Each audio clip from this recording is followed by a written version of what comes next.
That's over 2 hours, right? If it's like, 5 times 30, that's a lot of time saved for the company and for you to really focus on like what's the most important thing. Next is optimizing for flow state here. We talked about this earlier, is that anyone here, and just post in the chat here, does anyone here ever felt flow state? That feeling where you just feel like you're in the zone, where you're getting things done. I mean, let's see. Sally, Terry, have you ever felt that feeling, Alicia, where like you're just in the zone, getting things done and you can't be stopped? That's a great feeling because what happens there is that you're feeling challenged, you feel like you're growing. Yeah, Bonina, I agree. When I don't have meetings, yeah. Here's the thing with flow state here. When flow state happens, and Sonia, I love that too, it's you have to get in the environment that best pushes what flow state feels like. I find that what flow state feels like is that if you have a bunch of meetings prior to your best optimal time, sometimes you're already zapped. What happens here? Sometimes you're in the last meeting that you're already in. It's hard to transform into productive time where you're getting in the zone. So what I really push people to do is they want to find their best productivity rhythm. You got to find like maybe 30 minutes or 30 minutes beforehand for you really to get in the zone. Because if you just jump directly from a meeting into the next meeting, which is your productivity time, you're still drained from all that residual stress from the last couple of meetings. So, my suggestion here is that whatever peak times you have to focus to get shit done or things done, I'm sorry, Lon, GSD, whatever time you do to GSD, find the time beforehand, put a little window block beforehand so your mind can then get ready to actually get into peak focus time. There's stats out there that talks about how long does it take for people to actually get into flow state. I believe it's 15 minutes. Those tasks right there, or that time that you make for yourself to get into flow state time will allow you to do your best work. Next, break scheduling. Okay, if you look at your calendar right now and you see just a full calendar back to back, I mean, here's an example. Does anyone have a meeting immediately after this? Like, post it in the chat. Does anyone have that? Like, you have a meeting immediately after this, and you have to get out of this meeting right away. Robert, Sally, ooh, I feel you. You know, what's hard is that when you leave this meeting, you're probably still thinking about the things that I said, transferring to the next meeting. That's hard, right? Because that's the consequence of back to back to back meetings. I really push having, yeah, have lunch with wife's schedule. I love that, Terry. I love what happens here is that a healthy calendar actually makes time for breaks. Because what happens here is that if you can't look at your calendar and see that you have time to breathe, what happens here is like that means when it tells anyone that's trying to book your time that hey, any time is available. But two is that you're basically having a whole entire day without breathing to yourself to reflect. That's not a good usage of your time because what's going to happen is like every meeting that you take on without a break means that you have less time to reflect, which means sometimes your work product will suffer. And so I recommend here is that assess your calendar here. Finish your meetings early if you can. I want to finish this chat today early. So let's see. So Terry, Sally, Cindy, and Robert and Kim, y'all can get to your next thing earlier, right? That's why like I always say, like the earlier that you can schedule a meeting and end it, the better. People always appreciate ending early versus just on time. And my suggestion here is that if I were you, I would assess my calendar today and start adding breaks in between because you want your calendar to really reflect what your lifestyle should look like. If it doesn't reflect that, it's really hard to keep disciplined with that. Next, prioritize with purpose. So you're in a bad space when you're so jam-packed and you become that person that's known as the rescheduler, where people are not surprised when you reschedule meetings. Does anyone have that reputation? Does anyone work with someone with that reputation? You can post it in the chat. I want to make sure you know what I'm saying here. Is like you know that either you're the person that people are thinking, uh, Kenny's gonna reschedule on me, or oof, you know, I'm gonna have to reschedule on this person. If anyone feels that, what happens here, it's usually, yeah, the last minute canceler. That's not good. You don't want that, you do not want that reputation, y'all. What happens here is like this is a symptom of when you do not have clear priorities because you have to constantly reschedule over and over and over. That means something's getting stepped on over and over and over, or communication isn't happening enough for you to finish your task, or you're just overwhelmed. This is where you have to look at your calendar and say, okay, what are my priorities here? If I have too much on my plate here, the symptom of it is that it's going to look like a calendar that's controlling me versus me controlling my calendar. And so my recommendation for you is to look up the Eisenhower matrix. We did this last year actually on Community of Seven. I recommend you take a look at it because it will break down what's urgent and important, what's not urgent but important, what's not important but urgent, and then what's not important and not urgent. Having just those distinctions and knowing that ahead of time, what that does to you, it helps you actually plan your schedule and it helps you actually keep things on time because the less overwhelmed that you are, the more you can make it to your meeting. The flip side, though, is that if you work for a boss or a colleague that constantly reschedules with you, that means that likely maybe y'all aren't on the same priorities, and that's worth the conversation here. Overscheduling is usually a symptom of when people do not have priorities in check or their meetings are not the most productive because they run long. Next, dedicated strategic thinking time. All right, take a look at your calendar right now.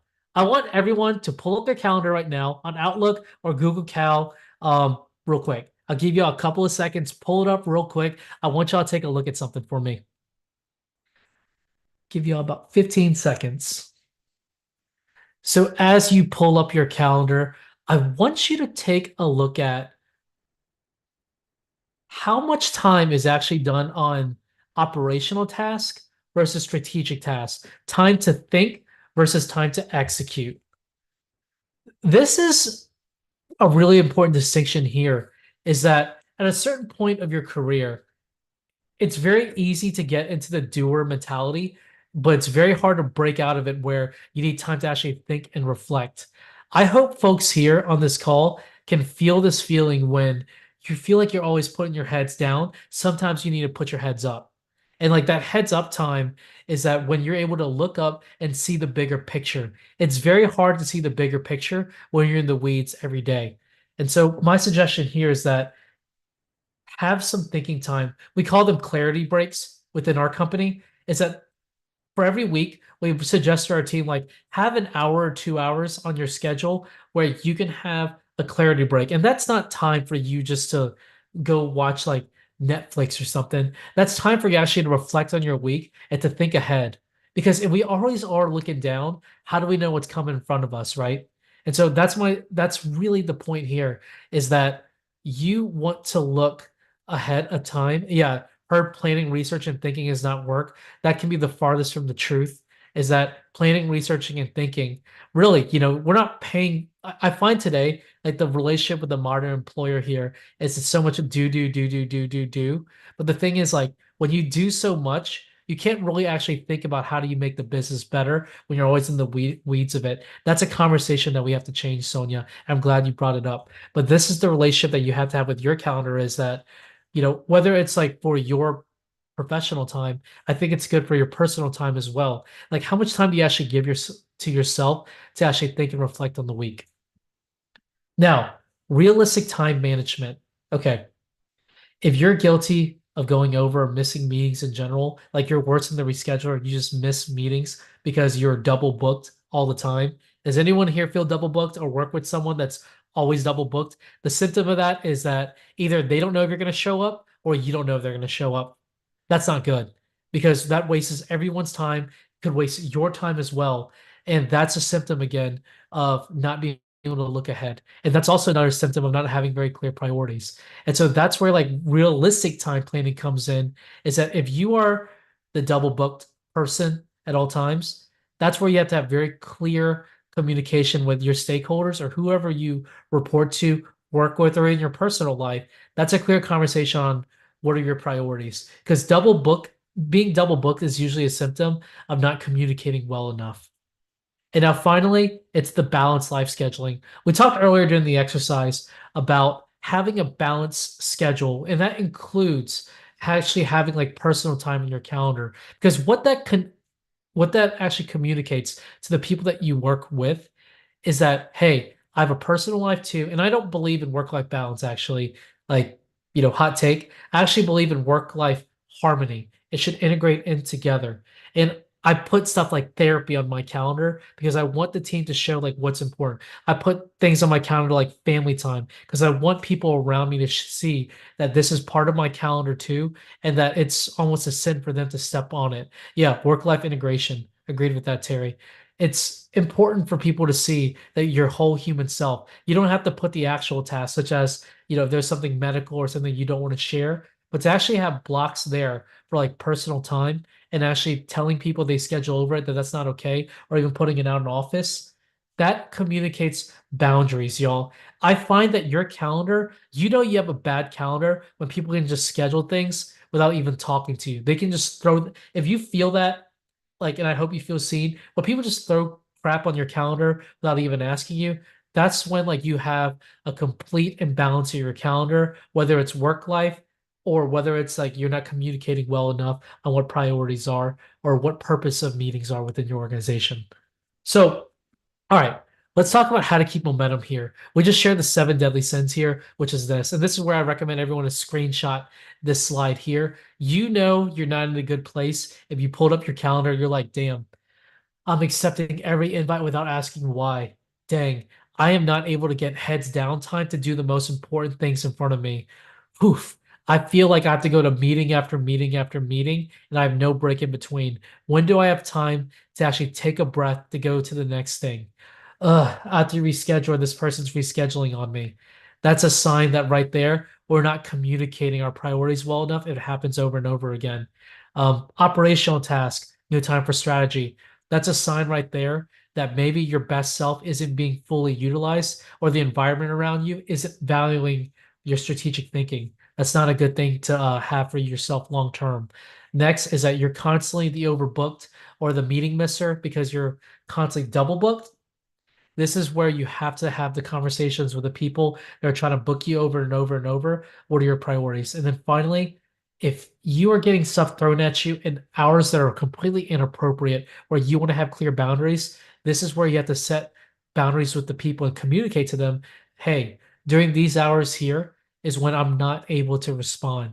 Like you have to have those kind of conversations where your calendar is not going to be controlled by you. You're going to be controlled by your calendar, and that lack of control, that's what drives people crazy.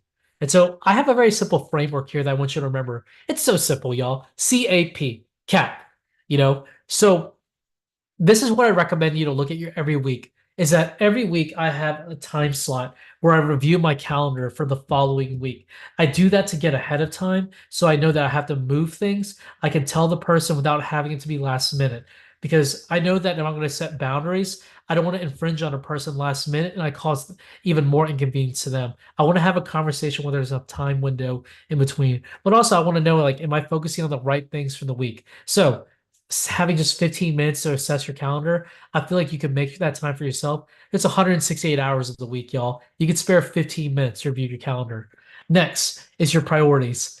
If you actually looked at your calendar and said, like, hey, are my priorities actually in check here? Does my calendar actually reflect what's most important? And I mean that in personal and professional life. It should be very clear here. Is like when you review your calendar consistently, what do your priorities look like? And next is flexible boundaries here. It's not healthy, y'all, to have a calendar completely booked out. It's so intimidating when you have a calendar that looks completely booked out and you have no flex time. You make no room for serendipity.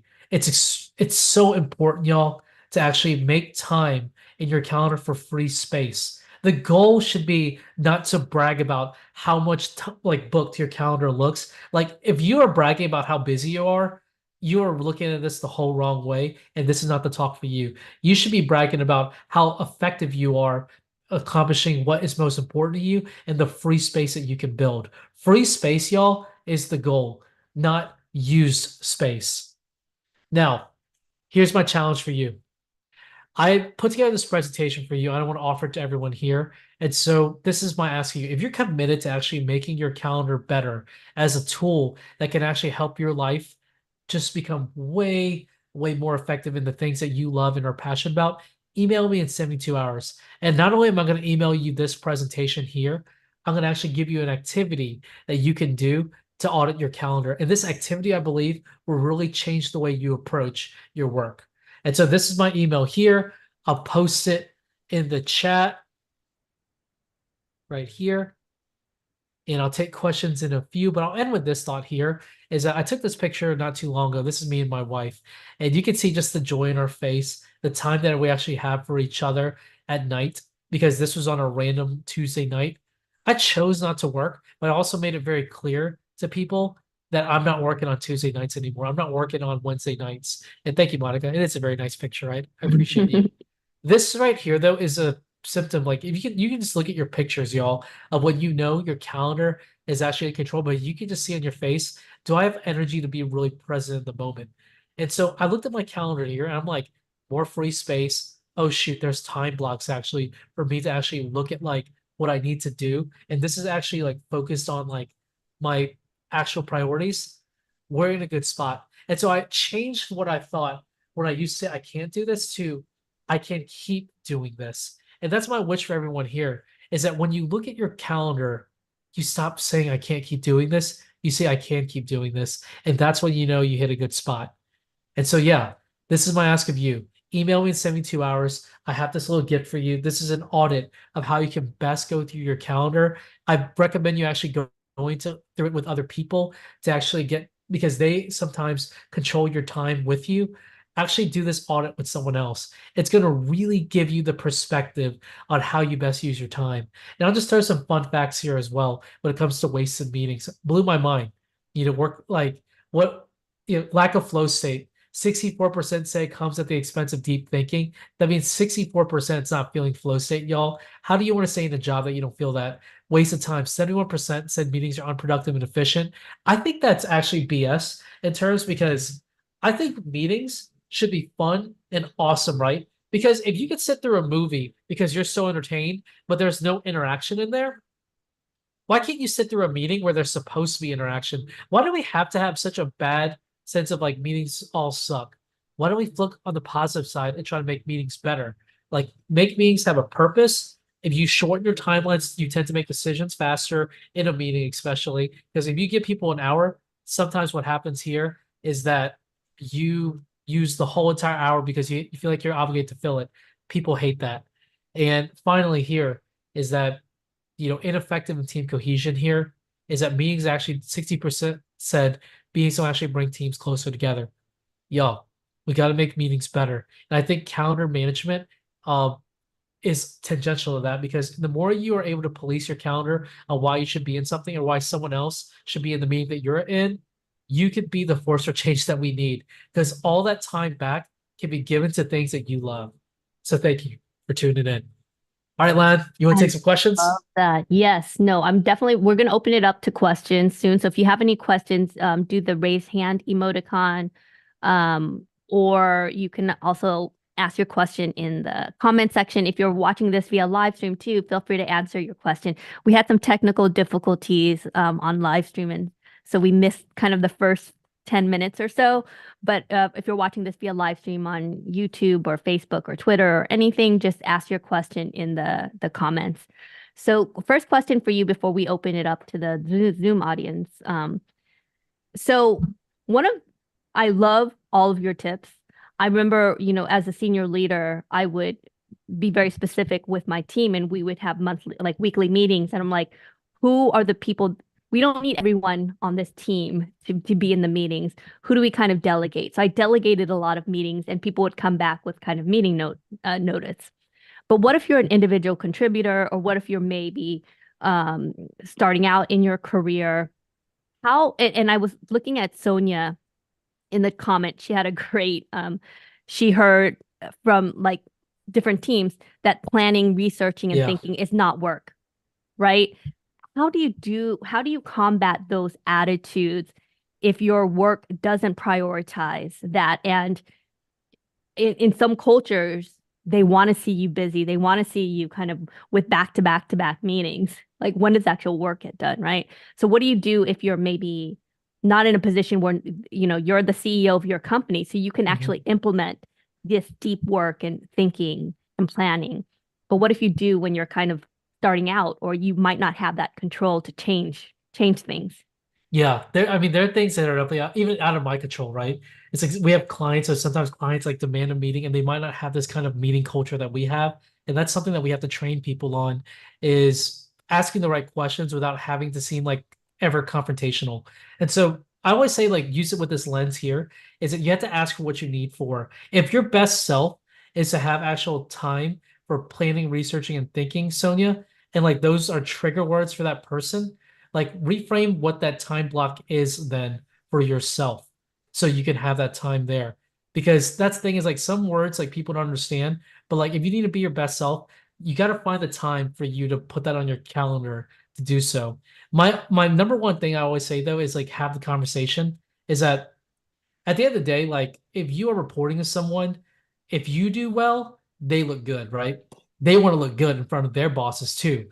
And so you have to learn how to ask for what you need, but you have to frame it in a way that's important to them. So an example is that if you need time during the week to really just like decompress and you're like on the customer service end because you have so many different requests in front of you, like that's a conversation for you to have with your managers like, hey, look, I get bogged up a lot. And if you're great at your job, this is where you got to ask, like, I need some time to actually decompress because I feel like the longer I go throughout the day where I don't have that and these things pile up, I'm less effective. And the less effective I am, the less effective I am for you.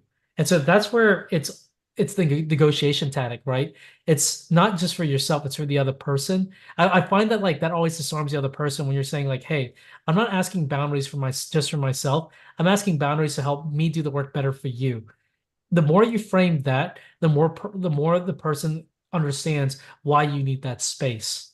It's really easy to get overwhelmed and telling a person like, "Hey, I don't want to do this." And what happens there, it seems like you're confrontational, but you're saying, "Hey, I need this space in order for me to do the best self for you. My best self for you will make you look good." That's a different conversation. I love that. I want to, read some of the comments and stuff. Status icon and mute for Google Chat. So off hours works as well, working across time zones. But it's important that you still keep your boundaries. Um, I think Terry had mentioned that setting business hours online and Google Business Mhm. page, using downtime wisely. Um, how do you, okay, this is a good one. How do you deal with bosses rescheduling on you consistently? Yeah, that's a hard one. Is that one, if you're a boss that you constantly reschedule over and over and over, I mean, that's not good because like that's a reputation right there that you're starting to become unreliable and you can't manage your time. People want to work with someone and know how to manage their time. So like if you're the leader that's doing that frequently, that's where you have to have a conversation either with your leaders or the people pulling your time on what are your priorities or like what's the function or like the meeting itself. I find too that you ever find that like sometimes when you set a 30 like we're so disciplined setting a 30-minute or an hour meeting when in reality like if you really looked at like the cold hard numbers of what we have to do, it could be a 15-minute meeting or it needs to Yes. be an hour 30 meeting, right? We have to take more agency into that is in being more realistic on what time a task will take. Because if we're always just defaulting to a 30-minute to an Mhm. hour, that's why we have to reschedule because we're not actually using the appropriate time like that we allotted to actually get stuff done.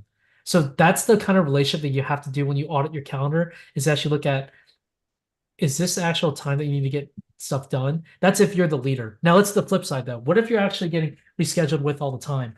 This is where I would ask the leader like, "Hey, what works best for you? Should we reschedule?" The thing is like when we have to reschedule all the time, and if it's a pattern, that's when you bring it up. Hey, look, we've had to reschedule multiple times. I want to take the pressure off of you. Like I said earlier, right? This is all about like what's in benefit for them. I want to take the pressure off you because if you feel like you have to jump right into my meeting or you're going to be late all the time, you're probably not your best self. I want you to be your best self. So why don't we either find a different time or we can find a better way to communicate, such as asynchronous communication?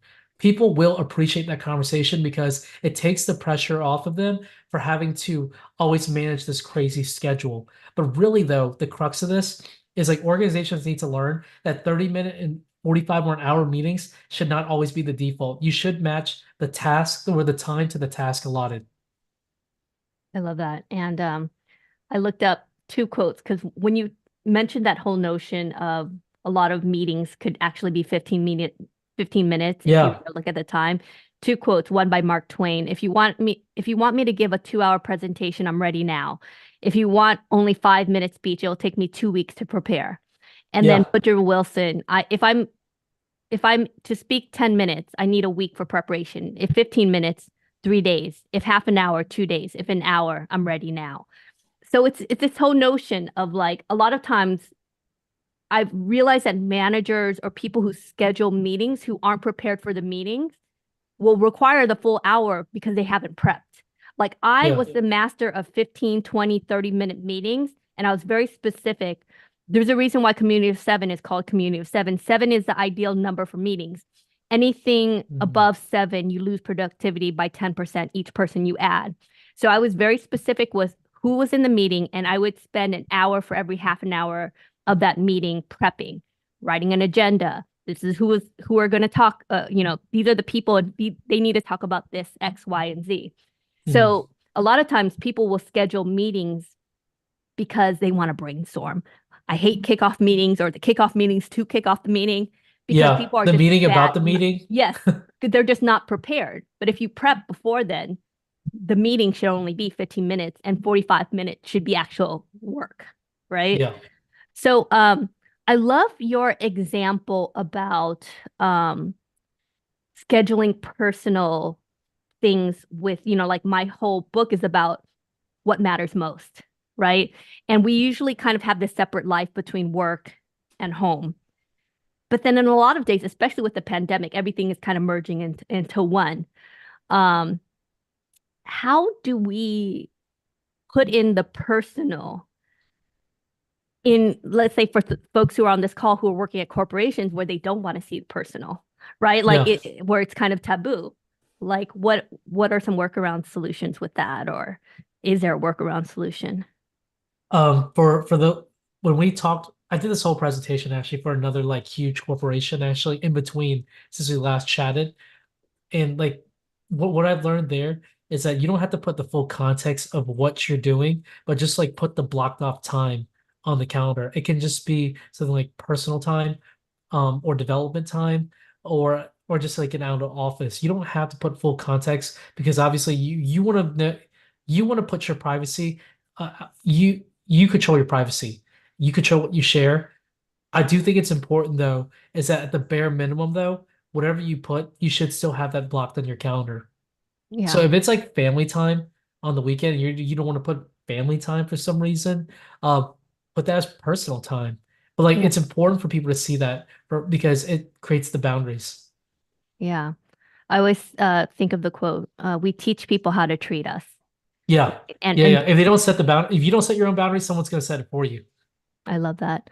I want to open it up to questions for anyone who's in the Zoom audience.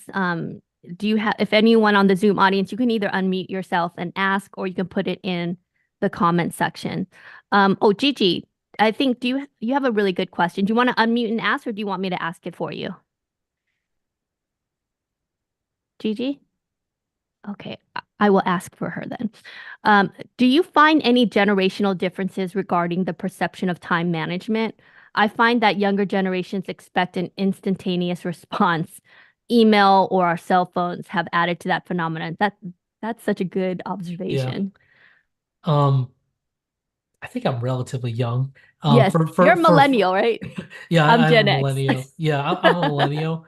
I don't have email or Slack on my phone, because I have to set some clear boundaries here. Wait, you don't have Yeah, email on your phone? no, I don't.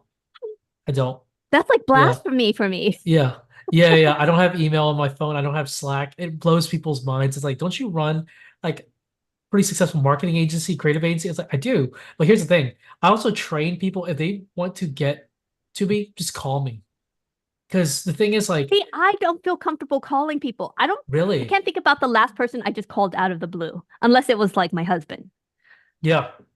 I I mean that's something we're trying to get our team to do as well. It's like pick up the phone because like we don't call enough. Yeah, what a concept, right, Sally? Pick up the freaking phone, right? It's I don't because I don't call people. I never call people like, or I will text them, is it okay to call? But I feel like calling now is like it's just like showing up at someone's door unannounced. That's how I equate calling someone out of the blue now. yeah. it always well, here's the thing, it always helps when it's a two-way relationship where I tell them to just call me and then like I open the door, it's like, hey, just call me. But then I would call them, right? So it opens the door for them, like, oh God, he's really serious about this. So like if they really need to call me, you can just like I build that relationship with that person. And my whole team would call me if they need me. Like anyone in our org, But we're you about know 30 what? people. I do when do someone does call, and I think you've called me before, like just out of the Yeah, I blue, do. And and you I have picked picked up up. the phone, yeah, and Yeah, you I picked enjoyed, up. and I liked it because I was like, It's the oh, Kenny's a serendipity. friend. Kenny's a Yeah. friend. Like why like here's the thing is like if I would have texted you, hey, can we schedule a call? It would have been like a week, right? Till we chatted and we would have found something within the day. But like sometimes those calls in the middle of your day can be the best part of your day. That's the serendipity, right? I have so Yeah. many times where like I had open calendar space and I just called someone like, hey, how are you doing? Or someone just called me because they caught You're me. going old Became the school now. best. You're going Like old school. I don't know if that's old school to me. It's That just it's is. always People it's don't call these days.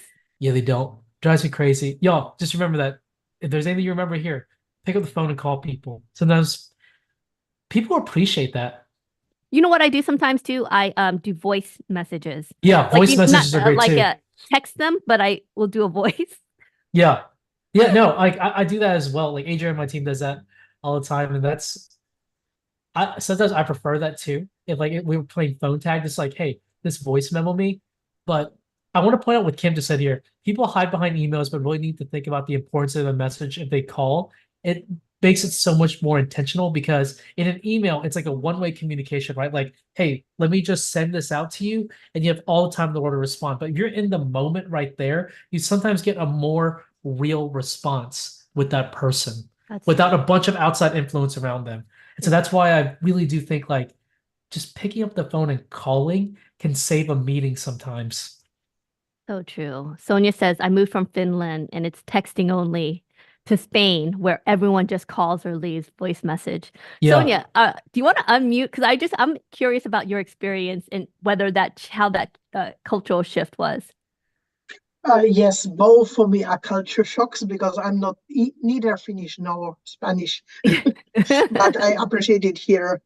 So more connection, definitely. Okay. So it wasn't an adjustment. You were able to kind of just like go in there and the calling and just leaving voice message, you actually prefer it. Yes, I started to. Yes. Yeah, yeah. We train people how to, we teach people how to treat us, right? In a lot of ways. I love Yeah. that. Yeah. Anyone else have like a question or a comment or anything they want to kind of share? Like, okay. Yeah, I mean, I'm just really one of the questions kind of I have is how do you like for people who are have difficulty saying no? Because we've Hmm. had this conversation before with ruthless prioritization. And for people who are like people pleasers, I'm a recovering one. Now I have no problem saying no. But in the past, I had issues kind of saying no. How do you kind of approach that? Like if you're a yes person to, because I know with you, your time is limited, Kemi. There's a lot, I mean, we talked about different projects, saying no to Hmm. clients that, might not be a good cultural fit, or Yeah. even with team members needing your help. How do you kind of juggle that? It depends like where the no is rooted, right? If the no is if I say yes over and over and over times like team members, like do I just want to feel important? That's an ego thing, right? You have to kind of check yourself because the more times I say no to the wrong things, I have time to say yes to the right things. And the wrong things can be actually like, am I helping this team member too much to where like it's actually hurting their growth and development? Mm, Like I am saying yes way too much. I'm starting to need to say no. So like it's all about like the context and nuance. But I do say this is like if you do not have clear goals and priorities, you're a yes machine. Because like it's almost like you say yes because you want some magical fairy to wave the wand and be like, this is my calling, this is what I need to be focused on. It doesn't work like that. You have to like be able to like sit down, have time to reflect and be like, this is what's most important to me.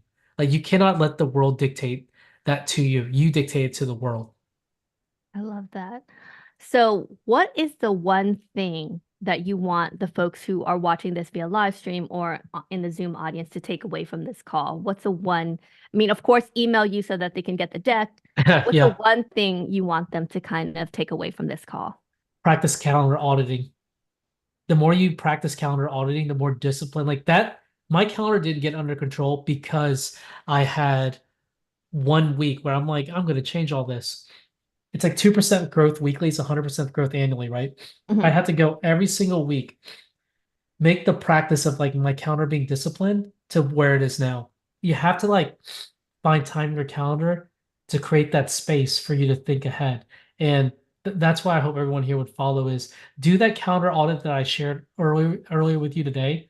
And then like every week for 15 minutes, what's the following week look like? Am I saying no to the right things? Can I get ahead of it?